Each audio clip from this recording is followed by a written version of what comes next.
एकनाथ शिंदे पर संजय राउत का बड़ा हमला। उन्होंने कहा है अगर हमारे साथ रहते उसी वक्त हम इन्हें मुख्यमंत्री बना रहे थे। अगर बीजेपी ने 2.5 साल के फॉर्मूले को मान लिया होता तो उस वक्त संजय राउत उद्धव ठाकरे नहीं बल्कि एकनाथ शिंदे ही मुख्यमंत्री बनते। सीएम का पद तो आपको यही मिलता। कल के आए लोग मुझे दोषी ठहरा रहे हैं, संजय राउत ने कहा। सुनिए उनसे ये खास बातचीत।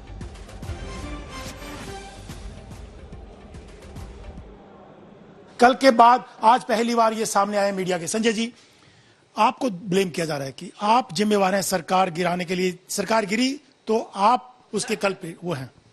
मैं कैसे जिम्मेदार हो सकता हूं, मुझे बताइए। हमने सरकार बनाई है। हाँ, अभी जब सरकार बनी थी महाविकास आघाड़ी की, तब भी मुझे जिम्मेदार ठहराया। तब तो बहुत खुश थे ये लोग जो अब बाहर निकल गए, इतने खुश थे। तो क्या एक नया चमत्कार हुआ महाराष्ट्र में, एक नया प्रयोग हो गया महाराष्ट्र में, और सब मंत्री पद भी लिए, सब बैठे अंदर सत्ता में जाकर। अब क्या हो गया उनको? देखिए, ये बहाना है। ये अंडर प्रेशर सरकार बनी है, और प्रेशर किसका और क्यों होता है आप सबको मालूम है। हाँ? अभी कल भी मैं ईडी के सामने खुद पेश हो रहा हूं। मैं नहीं डरा हूं, मैंने पार्टी नहीं छोड़ी, मैं गुवाहाटी में नहीं गया। हम डरेंगे नहीं।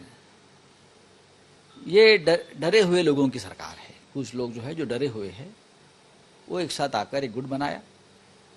अब उनको स्वाभिमान का नाम देंगे, हिंदुत्व का नाम देंगे। हिंदुत्व जो है बाला साहब ठाकरे का, न कभी झोंका न कभी झोंकेगा। और मुझे जिम्मेदार ठहराने के लिए कारण क्या है? आपको क्या कमी थी पार्टी में? आपको पार्टी ने इतने साल से ताकत दी, सत्ता दी, और जो ये बोल रहे हैं ना मैं जिम्मेदार हूं, ये कौन है? ये पार्टी में कल आए हुए लोग हैं, जो खास करके ज्यादा से ज्यादा शरद पवार साहब के नेतृत्व में ही काम करने वाले लोग थे। वो आज भी पवार साहब को अपने नेता मानते हैं। तो कोई बहाना चाहिए। लेकिन कहा जा रहा है कि उन्होंने कहा कि एनसीपी के कहने पे शिवसेना को बर्बाद खत्म करने में लगे हुए थे। ऐसी पार्टी बर्बाद होती है क्या? जब हम बीजेपी के साथ थे तो यही लोग थे बोलने वाले, बीजेपी हमको बर्बाद कर रही है, बाहर निकलो। यही लोग हैं, हम नहीं। जब बीजेपी के साथ हमारा गठबंधन था इतने सालों से, तो जब सरकार में शामिल हुए फडणवीस साहब के, तो यही लोग, अरे ये एकनाथ शिंदे जी ने त्यागपत्र दिया था कि बीजेपी हमारे कार्यकर्ताओं के ऊपर अत्याचार कर रही है, हमारी पार्टी बढ़ने से रोक रही है। इसलिए जाहिर ओपन रैली में एकनाथ शिंदे जी ने त्यागपत्र दिया मंत्री पद का। मैं मंत्री परिषद में बैठकर क्या करूं अगर शिवसैनिकों के ऊपर अत्याचार हो रहा है? तो अभी ये बहानेबाजी छोड़ दीजिए। आपने एक नया मार्ग स्वीकार लिया है, नया रास्ता आपने अपनाया है। आप जाइए, हमारी शुभकामनाएं, आप सरकार बनाइए। लेकिन क्या मुख्यमंत्री पद आपको मिलने वाला है? वो तो शिवसेना में ही मिल सकता था आपको, बाहर कोई नहीं देगा। ना नारायण राणे जी को मिला, ना छगन भुजबल जी को मिला, ना गणेश नाइक को मिला, छोड़कर चले गए। सबकी पॉलिटिकल करियर खत्म हो गई बाद में। देखिए, ये पार्टी बहुत बड़ी है, कैडर बेस है। ये मुख्यमंत्री पद, मंत्री पद, सत्ता, उसके लिए पार्टी नहीं बनी। हाँ, मिलता है तो हम स्वीकारते हैं, नहीं तो छोड़ देते हैं। कल छोड़ दिया। हमने कोशिश भी नहीं की बचाने की। जब सर्वोच्च न्यायालय का निर्णय आ गया तो हमें पता चला कि सब कुछ सेट है, तो क्या बात करना है। नहीं, पर आप तो कहते कब तक रहोगे गुवाहाटी में? आना पड़ेगा चौपाटी में।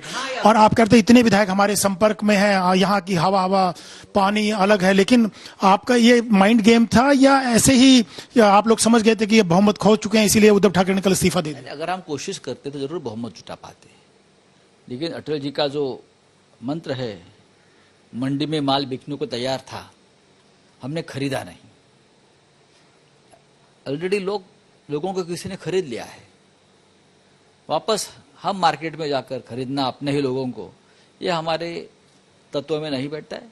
अब तक चौपाटी में आए नहीं है ना, आने तो दो, नजरों से नजर तो मिलाइए, फिर देखेंगे कितने रहते हैं और कितने भागते हैं। आपने कहा 40 जिंदा लाशें, तो क्या वो कह रहे कि ऐसी लैंग्वेज, ऐसे बयान, उसकी वजह से नुकसान हुआ, ऐसी उस वजह से नाराजगी हुई? आप हिंदी भाषा के जानकार हो।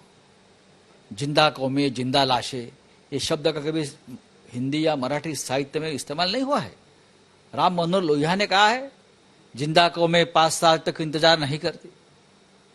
ऐसे आप देखिए कितने काव्य में जिंदा लाशों का उल्लेख है। ये लोग समझ नहीं पाते, उनका कभी साहित्य से संबंध नहीं आया है। तो जिंदा लाशें क्या है, आपका जमीर मर चुका है, इसलिए आप जिंदा घूमने वाली लाशें हैं। आप मुंबई में आकर क्या करोगे? आपने कहा कि आने दीजिए, चौपाटी में भी आए नहीं तो क्या होगा? क्योंकि आपने कहा था कि यहाँ देख लेंगे हम लोग, तलवारें चलेंगी, सड़कों पे लड़ाइयां होंगी, सड़कों पे सैनिक उतरेंगे, आग लग जाएगी। तो आप क्या कहना चाह रहे हैं कि चौपाटी में आए तब देखेंगे? भाई आइए कि एक तो सड़क पर शिवसैनिक गांव गांव में जहां जहां से ये लोग चले गए हैं वहां गांव गांव में शिवसैनिक सड़क पर उतरे हैं। लेकिन हमने कहा कि शांतता, शांति, हमको सबको सबक सिखाना है, सबको चुनाव में घर बिठाना है। हमारा काम चल रहा है, पार्टी है हमारी, कागज पर नहीं है, सिर्फ पार्टी जमीन पर है। हमारी पार्टी हवा में नहीं है, हमारी इंटरनेशनल पार्टी नहीं है, हमारे गांव की पार्टी है, शहर की पार्टी है।